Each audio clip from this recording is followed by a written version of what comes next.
Hello everyone, Scott Ludwig with Kinetic Fitness. I want to talk to you guys today about your proton pump inhibitors, which is like your Prilosec and your Nexium. Is Prevacid another one?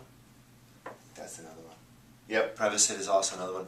And I heard somebody discussing this in one of the classes the other day as far as this person just having a real problem with it. Now it's under control with this particular drug.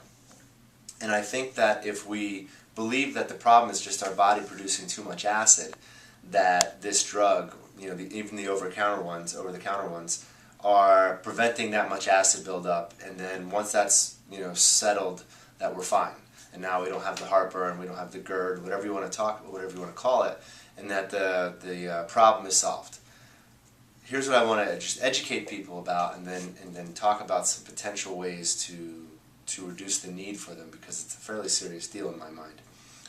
Obviously, if you let that condition go on too long, it's a really bad situation. So the drugs can be smart, obviously, where you can get Barrett's esophagus and stuff where you're actually damaging the lining of the esophagus and actually causing a cancerous situation later. So for sure, until it's under control, these are at least short-term solutions. But in my opinion, they should not be long-term solutions. And why is that? Well, first off is that obviously the acid in your body is there for a reason. The acid in your stomach is there for a reason. And when it's coming up into the esophagus, very rarely, or at least not as often the case, is that you're overproducing acid. More to the point and more often is that the esophageal sphincter, which keeps that acid in the stomach, is staying open. It's actually in a spasm state. It's not functioning the way that it should. And now that acid is being allowed, that normal amount of acid is being allowed up into the esophagus. So what does that mean, and why is that a problem if we're using these drugs to block it? Well, when you have the proton pump inhibitors, as they're called, they're actually reducing the production of the acid in your stomach. And our body uses that for some pretty important things. It was there for a reason. One of which is to properly break down proteins and cleave protein structures down into their amino acids, which can then get into the small intestine and eventually into the bloodstream to be used as building blocks for our muscle and our cells and our bones and everything. But the problem is when the acid is reduced or non-existent, I don't think that's the case, but at least reduced greatly, then all these proteins can't be completely broken down. Alright, so what's the big deal with that? Well, now these incomplete broken down proteins are going into the small intestine, and they're actually entering, it's causing a leaky gut situation, which we hear about with Crohn's disease, we hear about with celiac disease, and now you're causing it on some smaller level where now these undigested proteins, these not completely broken down proteins, are entering the bloodstream. They're not supposed to enter the bloodstream, they're supposed to enter the bloodstream as the building blocks of proteins, which are just amino acids. As a completely structured protein, your body actually looks at it as an allergen. It looks at it as an invader. And now what you're doing is you're stimulating the immune response and you're causing an inflammation.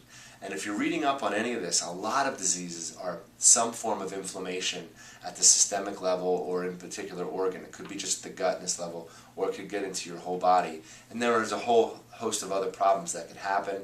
Now the things in your bodies that are supposed to go after all the nasties and toxins and bacteria in our body also have to go after these proteins because they're looked at as invaders. It's not proper, and just reducing the acid is not good for you. The other thing the body does with that acid is extract B12 from your food items so that it's available in the body. And in long-term cases, people with not the greatest diets who are using these proton pump inhibitors like Prilosec for long periods of time, we see some health issues starting with them. One of them is like a B12 deficiency, which is easily rectified. But the point is that it's just not problem solved when you have those drugs and you're taking those drugs. So then what can you do to potentially not need them anymore? Well, the obvious ones with GERD are not eating stuff that's going to be super acidic, or not eating right before you go to bed, not eating very large meals. Those are going to help with that for sure. And then a lot of research is showing that some people who are sensitive to gluten and sensitive to some grains, that you're causing a reaction in that esophageal sphincter that's causing it to spasm in the open position, allowing that acid to come up. So keep the meals kind of smaller. Watch the acidic stuff that might just aggravate it more anyway if it's there. And watch the meals right before bed, and you're going to be lying down. Don't eat and then lie down.